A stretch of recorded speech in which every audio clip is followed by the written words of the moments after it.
Queridos irmãos, que a graça e a paz do Senhor seja com todos vós.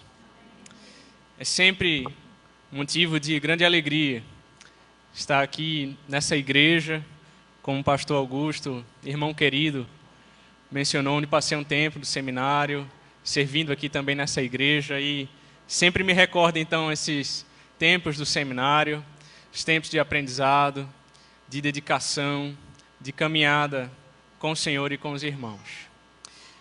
Hoje, meus irmãos, eu gostaria de convidá-los a abrir comigo a sua Bíblia no livro de 2 Samuel, no capítulo 12.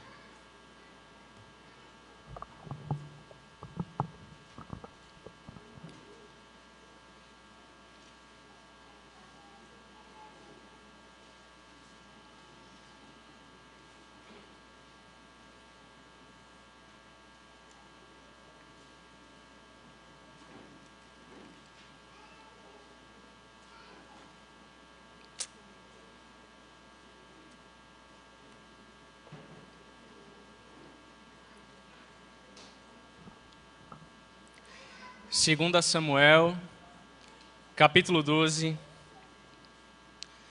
Eu farei a leitura dos versos de 1 a 15. Peço que você acompanhe comigo.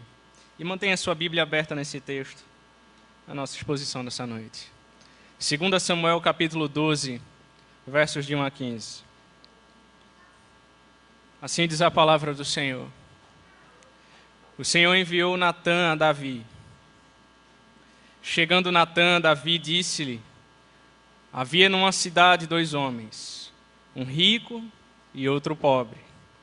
Tinha o rico ovelhas e gado em grande número, mas o pobre não tinha coisa nenhuma, senão a cordeirinha que comprara e criara, e que em sua casa crescera junto com seus filhos, comia do seu bocado e de seu copo bebia. Dormia nos seus braços e a tinha como filha.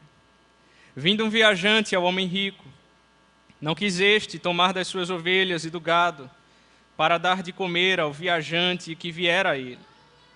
Mas tomou a cordeirinha do homem pobre e a preparou para o homem que lhe havia chegado.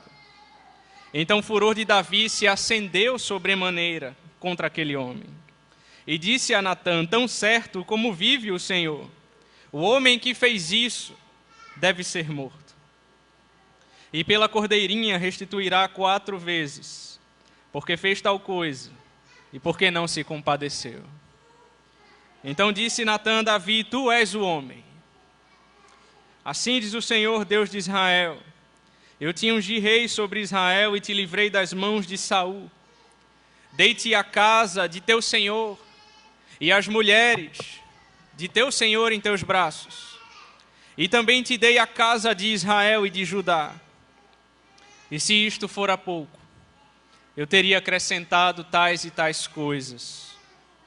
Porque, pois, desprezaste a palavra do Senhor, fazendo o que era mal perante ele?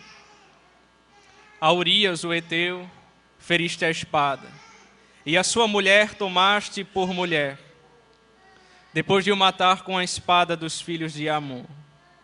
Agora, pois, não se apartará a espada jamais da tua casa, porquanto não me desprezaste e tomaste a mulher de Urias, o heteu, para ser tua mulher.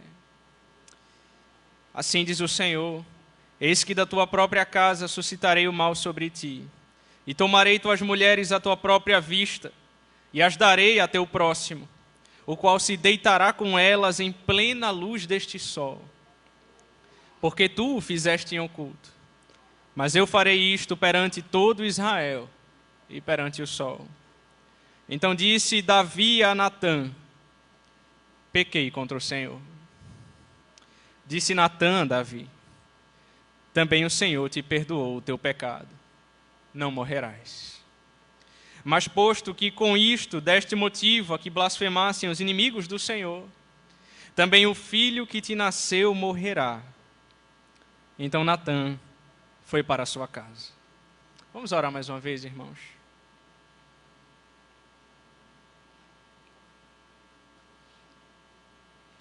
Santo e eterno Deus, amado Pai, graças te damos, Senhor, pela tua palavra bendita, viva e eficaz. E que nós cremos no poder do Espírito, ó Deus, para aplicar essa palavra de maneira profunda aos nossos corações e transformar as nossas vidas. Nos conduzir ao arrependimento. Nos conduzir, ó Deus, a uma nova vida.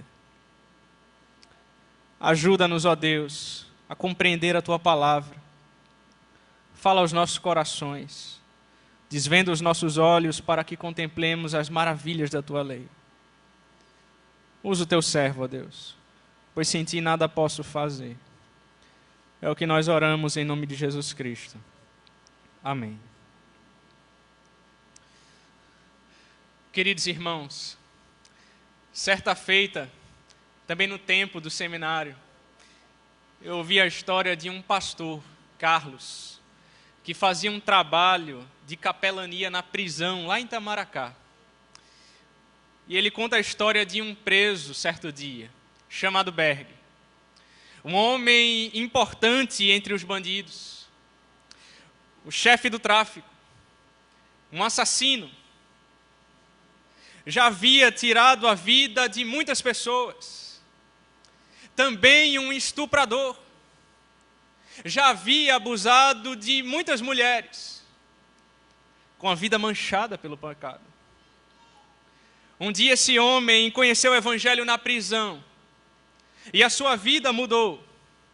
Ele foi alcançado pela graça de Deus. Deus tirou o coração de pedra e colocou no lugar um coração de carne. Ele chorou pelos seus pecados. Ele confessou os seus pecados e o deixou. Ele se arrependeu e mudou de direção. Ele teve a vida transformada por Deus. E agora esse homem, ele passou a evangelizar os presos naquele presídio. Um homem que derramava sangue, agora derrama lágrimas em busca dos perdidos. Um homem outrora de guerra, agora é um homem de paz. Essa história começa com a destruição e morte, mas ela termina com restauração e vida. A sua comunhão com Deus é restaurada, a sua vida é restaurada, pela graça de Deus, em Cristo Jesus. E este é um ponto que nós vamos considerar hoje nesse texto. Os livros de 1º e 2º Samuel oferecem um relato histórico do surgimento e do desenvolvimento inicial da monarquia israelita, sob Saul e Davi. A história é seletiva e a natureza da seleção revela as preocupações teológicas dos livros. Os livros de Samuel não dão qualquer indicação da autoria ou data em que foram escritos, sendo provável que a sua ligação com o nome de Samuel reflita o papel que ele desempenhou ungindo os primeiros reis de Israel. O principal assunto de 1 Samuel é a ascensão de Saul ao poder e a subsequente rejeição. Em 2 Samuel, nos capítulos de 1 a 5, Deus eleva Davi ao trono sobre Judá e Israel. Nos capítulos de 5 a 10, Davi ganha uma cidade e uma promessa de uma dinastia perpétua. Entretanto, no capítulo 11, é apresentado o relato dos pecados de Davi. No contexto do cerco de Joabe a Rabá, principal cidade dos amonitas, Davi enviou Joabe e seu exército para sitiar Rabá. Mas ele mesmo ficou em Jerusalém. E ao passear no terraço do palácio, ele vê uma bela mulher tomando banho. E os seus olhos a cobiçam. Davi teve conhecimento de que o seu nome era Batseba, que ela era a esposa do seu soldado Urias. Mas Davi estava determinado a se deitar com ela, porque já havia adulterado em seu coração. Davi manda trazê-la para o palácio. Ele se deita com ela. Batseba fica grávida. Davi se desespera. Ele planeja então como esconder o seu pecado. manda chamar Urias da batalha, na esperança de que ele se deitasse com Batseba e pensasse que o filho era dele. Mas Urias não se deita com a sua mulher. O plano de Davi não deu certo. Davi então só vê apenas uma saída para esconder o seu pecado: encomendar a morte de Urias. Ele manda Urias enviar uma carta a Joabe, que ordenava que o colocasse à frente da batalha, para que ele fosse ferido e morto pelos amonitas. Sem saber, Urias leva a carta que continha a sua própria sentença de morte. Urias morre. Após o luto, Davi casa-se com Batseba. E o plano de Davi aparentemente deu certo. Ninguém sabia do seu pecado. Mas em 2 Samuel 11:27 diz: porém isto que Davi fizera pareceu mal aos olhos do Senhor. Mas Davi, surpreendentemente, ele não confessa o seu pecado. Passaram-se cerca de 9 meses com o pecado encoberto. Então, no capítulo 12, Deus age com graça, enviando o profeta Natã para confrontar o pecado de Davi, a fim de levá-lo ao arrependimento e restaurar a sua comunhão com Deus. Meus queridos irmãos, diante desse texto, eu quero meditar com vocês sobre o tema a graça restauradora de Deus. Como essa graça se manifesta, em primeiro lugar, na denúncia do pecado. Veja comigo os versos de 1 a 9 novamente. O Senhor enviou Natã a Davi. Chegando Natã a Davi, disse-lhe: havia numa cidade 2 homens, um rico e outro pobre. Tinham rico ovelhas e gado em grande número. Mas o pobre não tinha coisa nenhuma, senão uma cordeirinha que comprara e criara, e que em sua casa crescera, junto com seus filhos, comia do seu bocado e do seu copo bebia, dormia nos seus braços e a tinha como filha. Vindo um viajante ao homem rico, não quiseste tomar das suas ovelhas e do gado para dar de comer ao viajante que viera a ele. Mas tomou a cordeirinha do homem pobre e a preparou para o homem que lhe havia chegado. Então o furor de Davi se acendeu sobremaneira contra aquele homem e disse a Natã: tão certo como vive o Senhor, o homem que fez isso, ele deve ser morto. E pela cordeirinha restituirá 4 vezes, porque fez tal coisa e porque não se compadeceu. Então disse Natã a Davi: tu és o homem. Assim diz o Senhor, Deus de Israel: eu te ungi rei sobre Israel e te livrei das mãos de Saul. Dei-te a casa de teu senhor e as mulheres de teu senhor em teus braços. E também te dei a casa de Israel e de Judá. E se isto fora pouco, eu teria acrescentado tais e tais coisas. Porque, pois, desprezaste a palavra do Senhor, fazendo o que era mal perante os teus olhos. A Urias, o heteu, feriste a espada, e a sua mulher tomaste por mulher, depois de o matar com a espada dos filhos de Amon.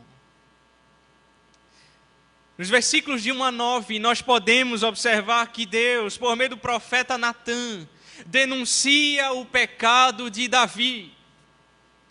O profeta Natã confronta, muito sabiamente, com uma parábola nos versos de 1 a 6, fazendo com que o próprio rei dê o juízo sobre o seu pecado. Naquela época era comum os reis julgarem as queixas do povo. E quando Natã conta essa história, Davi provavelmente pensou que se tratava de uma história real do seu povo. E por isso ele responde com indignação: este homem deve morrer. Davi se envolve com a história e restituir 4 vezes a cordeirinha. A quádrupla é uma referência à lei de Deus em Êxodo 22. Até que Natã diz: tu és o homem, Davi. Tu és o homem. Em outras palavras, foi você, Davi, que roubou a cordeirinha do homem pobre. Foi você que roubou a esposa de Urias e o assassinou. Foi você, Davi, que fez o que era mal perante os olhos do Senhor. Foi você, Davi, que pecou contra o Senhor. Nesse momento, ele caiu em si. Os seus olhos foram abertos. E ele se deu conta do seu pecado. Davi era um homem que conhecia a lei de Deus, mas havia quebrado os seus mandamentos. Não cobiçarás, não adulterarás, não matarás. Ele deveria ter recordado a lei e aplicado em seu coração. E certamente, irmãos, nós somos tão fracos, tão indignos, tão contaminados pelo pecado que nós não somos diferentes de Davi. Nós também pecamos. Nós também transgredimos. Nós também desonramos a Deus. E muitas vezes, nós jeitosamente, planejadamente, maquiamos o nosso pecado. Escondemos o nosso pecado, nos livramos da opinião pública e achamos que com isso estamos seguros. Davi planejadamente, ele tenta encobrir o seu pecado. Ele faz a mesma coisa que Adão fez no Éden. Ele tenta se esconder. Davi encobre o pecado diante dos homens, mas não aos olhos de Deus. Pois nada há de oculto que não venha a ser revelado, e nada em segredo que não seja trazido à luz do dia, diz Marcos 4:22. No Salmo 139, o salmista diz: Senhor, tu me sondas e me conheces, sabe quando me assento e quando me levanto, de longe penetras os meus pensamentos, esquadrinhas o meu andar e o meu deitar e conhece todos os meus caminhos, ainda a palavra me não chegou à língua e tu, Senhor, já conheces toda. Como eu poderia pensar que posso esconder o meu pecado diante de Deus?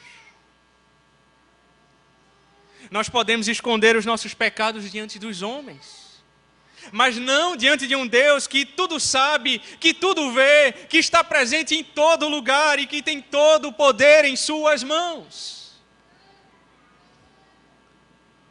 Mas embora Deus possa permitir que o seu povo caia em pecado, Ele não permitirá que permaneça nele, disse Matthew Henry. Perceba que já fazia cerca de 9 meses que Davi escondera o seu pecado. E se dependesse dele, ele continuaria seguindo os desejos corruptos do seu coração. É assim também nossa vida, irmãos. E Deus age com graça ao denunciar o pecado de Davi. E o profeta continua narrando nos versos de 7 a 9. Tudo o que Deus fez por Davi, Deus havia abençoado Davi, lhe dado tudo, e se ele lhe pedisse mais, o daria. E ele então indaga: por que, pois, desprezaste a palavra do Senhor, fazendo o que era mal perante ele? Em outras palavras, que loucura foi esta que fizeste, Davi? Eu tenho te abençoado, eu tenho cuidado de você, eu tenho te dado tudo, por que você fez isso?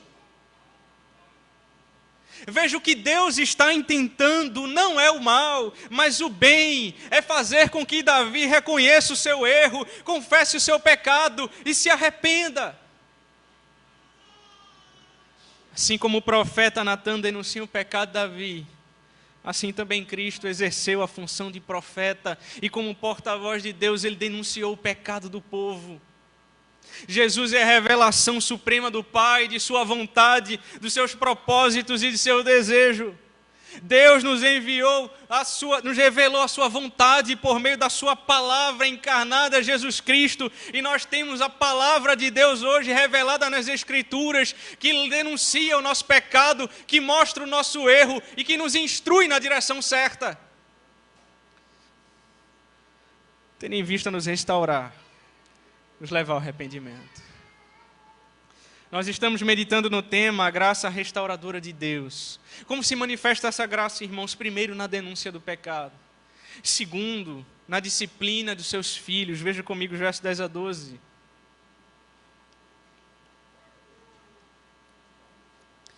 Agora, pois, não se apartará a espada jamais da tua casa, porquanto me desprezaste e tomaste a mulher de Urias, o heteu, para ser tua mulher.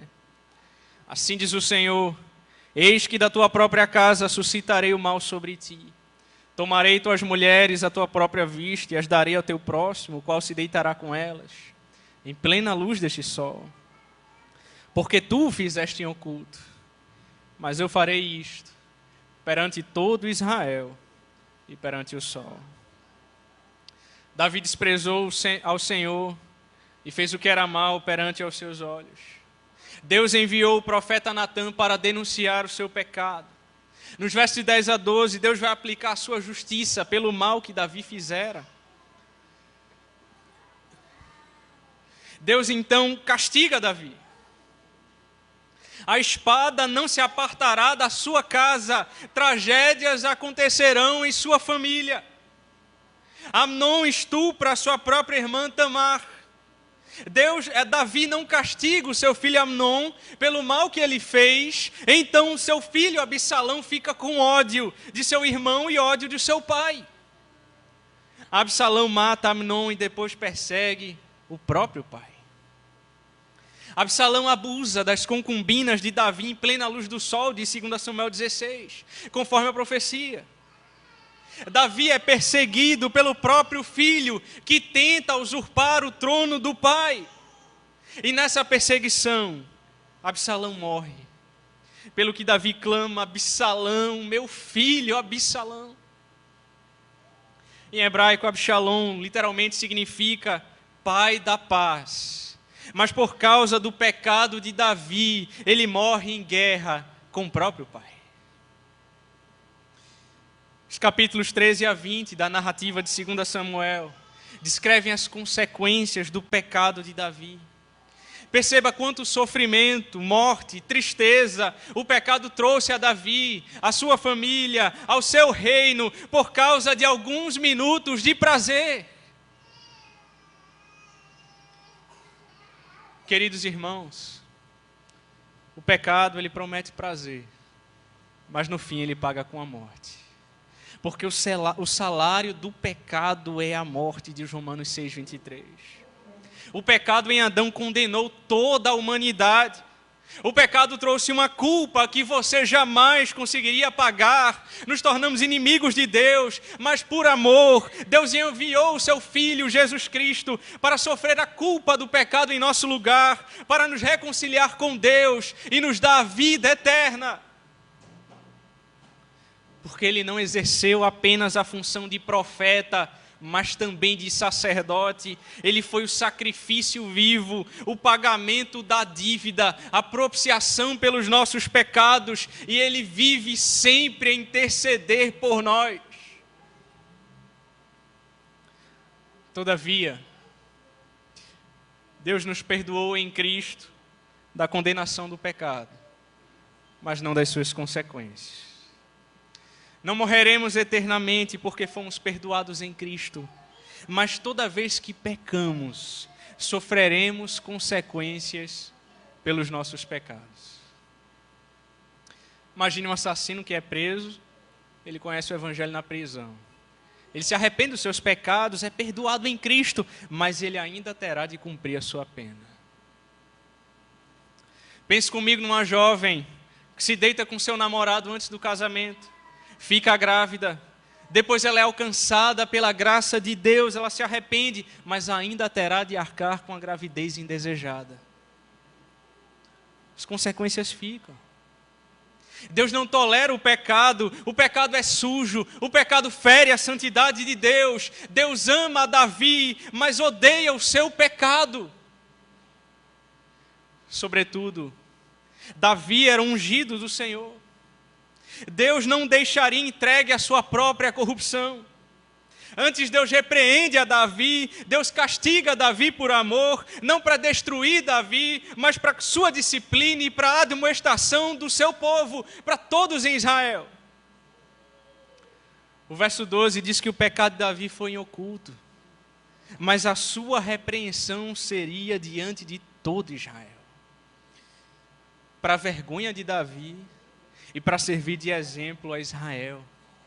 Para que Israel se lembrasse de que Deus não tolera o pecado e que exige de nós uma vida em obediência à sua palavra. Deus lhe enviou Natã para denunciar o seu pecado. Ele enviou a morte da criança para lhe mostrar o salário do pecado. Ele enviou a vergonha do incesto na pessoa de seus filhos, Tamar e Amnon, para lembrar a podridão moral que ele mesmo semeou. Ele enviou a morte de Amnon para lembrar a morte de Urias. Ele enviou o usurpador do trono na pessoa de seu filho, Absalão, para lembrar que usurpou o lugar de Urias. Ele enviou a vergonha e a afronta quando Absalão coabitou com suas concubinas, para lembrar o que ele fez à mulher de Urias. Ele enviou a morte traiçoeira de Absalão, para lhe lembrar a traição na morte de Urias. Porque o Senhor repreende a quem ama, assim como o pai ao filho a quem quer bem, diz Provérbios 3. Porque o Senhor corrige a quem ama e aceita a todo filho a quem recebe, diz Hebreus 12. Deus disciplina Davi porque Ele o ama.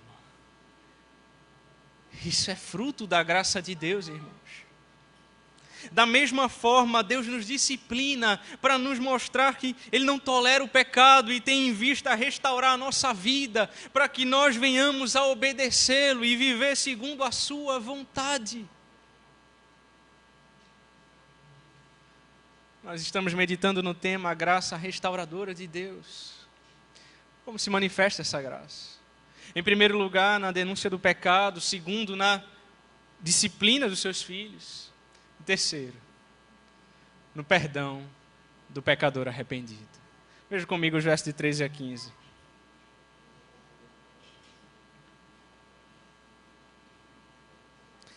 Então disse Davi a Natã: pequei contra o Senhor. Disse Natã a Davi: também o Senhor te perdoou o teu pecado. Não morrerás. Mas posto que com isto deste motivo a que blasfemassem os inimigos do Senhor, também o filho que te nasceu morrerá. Então Natã foi para a sua casa. Nos versos de 13 a 15, Davi reconhece a sua culpa. Eu pequei, e a agrava foi contra o Senhor. Deus responde através do profeta Natã: tu foste perdoado, não morrerás. Isto é, não morrerás eternamente, nem serás para sempre afastado de Deus. Essa é a natureza do perdão. A tua iniquidade não será a tua destruição eterna. Davi se arrependeu. E então escreveu os Salmos 32, o Salmo 51, mas pense comigo, o que aconteceu com Davi desde o seu adultério até Natã chegar à sua casa? Davi era rei. Ele não podia tirar férias. Ele não podia dizer: hoje eu vou fugir, ninguém vai saber onde eu estou. Então o que Davi fez? A vida continuou. E ele tentou colocar um capuz, ele tentou colocar uma couraça, ele tentou se blindar, ele tentou não pensar, ele tentou pensar assim: está tudo bem. Mas enquanto ele não desabrochou a alma, enquanto ele não espremeu o pus da ferida, enquanto ele não colocou para fora tudo aquilo que estava lá dentro, ele foi murchando, ele foi secando, ele foi se acabando, ele foi se fazendo em lágrimas, ele foi se arrebentando emocionalmente, pois o pecado adoece, o pecado desanima, o pecado enfraquece, o pecado tira a paz do coração. No Salmo 32, Davi diz: enquanto calei os meus pecados, envelheceram os meus ossos pelos meus constantes gemidos todo dia. Porque a tua mão pesava dia e noite sobre mim, e o meu vigor se tornou em sequidão de estio. Confessei-te o meu pecado, e a minha iniquidade não mais ocultei. Disse: confessarei ao Senhor as minhas transgressões, e tu perdoaste a iniquidade do meu pecado. Sabe por que Davi é chamado o homem segundo o coração de Deus? Não foi porque ele era perfeito. Ele não era. Ele pecou. Mas porque o seu arrependimento era verdadeiro. Saul, por outro lado, ele sempre tentava justificar o seu pecado. Sabe qual é o nosso erro hoje? Tentar justificar o nosso pecado. Davi poderia ter dito, tudo bem, eu errei, mas Batseba também errou, porque ela estava tomando banho com a janela aberta. Olha, eu errei, mas o impulso foi tão grande, pastor, eu não consegui me conter. Irmãos, o problema não era Batseba nua, o problema era o coração corrupto dele. O problema não é a internet cheia de pornografia. O problema é o teu olhar cheio de cobiça. O problema não é a estrutura à sua volta que está contaminada. O problema é que brota de dentro de você uma natureza corrompida, sujeita aos desejos pecaminosos. A questão básica do pecado, irmãos, não é tanto o que eu faço, mas quem eu sou. Davi disse no Salmo 51, eu nasci na iniquidade e em pecado me concebeu a minha mãe.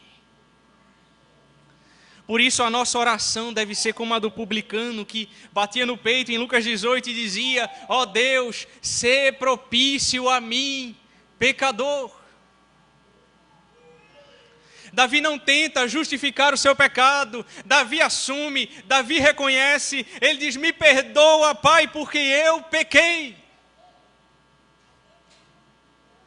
Enquanto você não confrontar a sua própria vida, enquanto você não admitir diante de Deus que você precisa de misericórdia, enquanto você não espremer o pus da ferida, enquanto você não confessar o seu pecado, não haverá perdão, restauração, abundância de vida para você.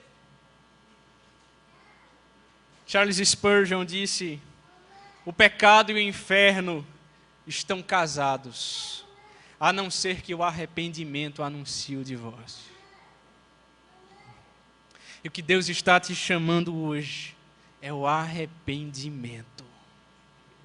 Não importa qual seja o seu pecado, pois um coração quebrantado e contrito Deus jamais despreza, disse Davi no Salmo 51.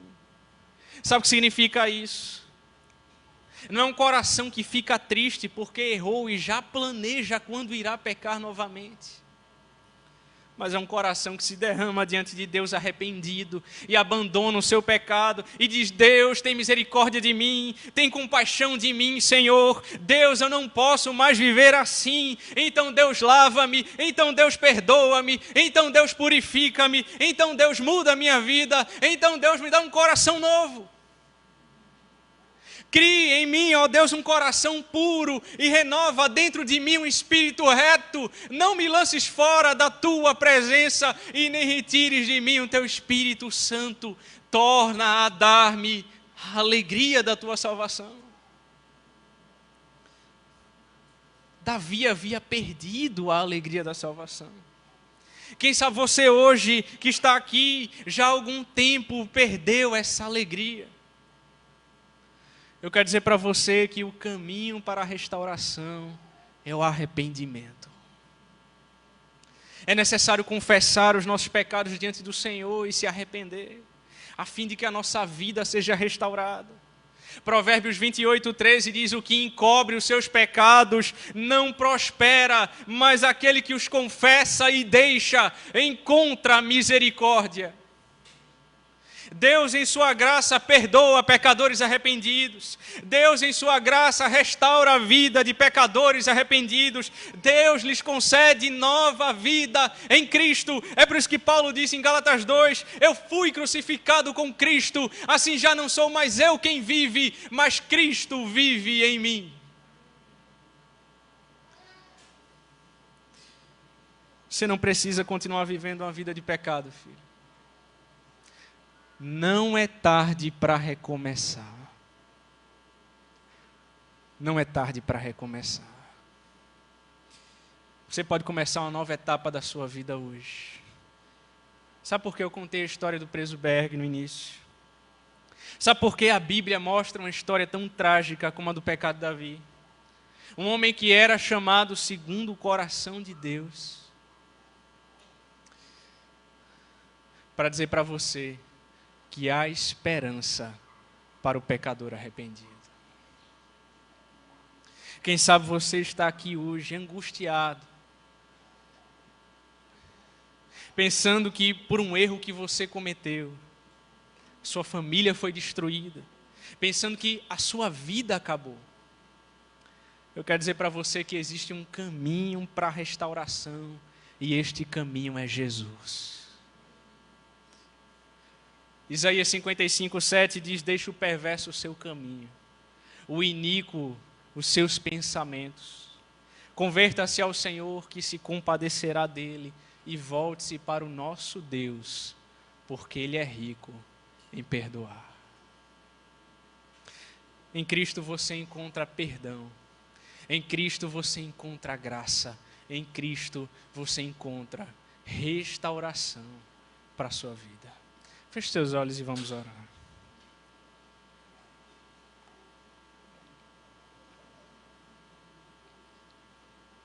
Volte-se para o Senhor. 1 João 1,9 diz que Ele é fiel e justo para nos perdoar os pecados e nos purificar de toda injustiça. Senhor Deus, amado Pai, nós te rogamos, ó Deus, pela vida de cada irmão, de cada irmã que chegou aqui hoje, por aqueles que chegaram aqui hoje e talvez ainda não estejam em Cristo, Senhor, e que tiveram as suas vidas destruídas pelo pecado, vida de suas famílias, assim como Davi cometeu um erro tão grave, tão odioso diante do Senhor.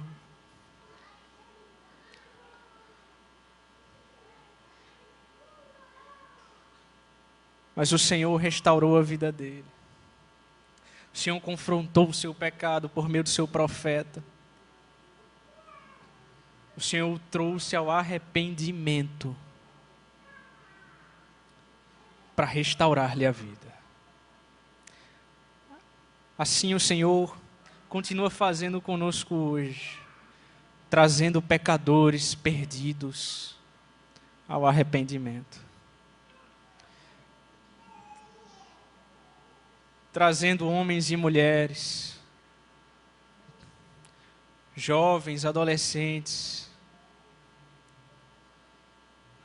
trazendo gente de toda parte do mundo, por meio da Tua palavra, para dobrar-se ao Senhor, entregar a sua vida a Ele, arrepender-se,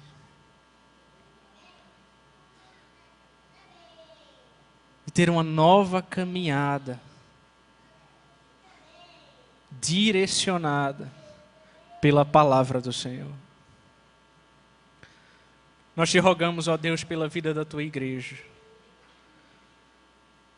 que o Senhor aplique a sua palavra de maneira profunda aos nossos corações. Traga arrependimento, Senhor. Nos faça andar em novidade de vida.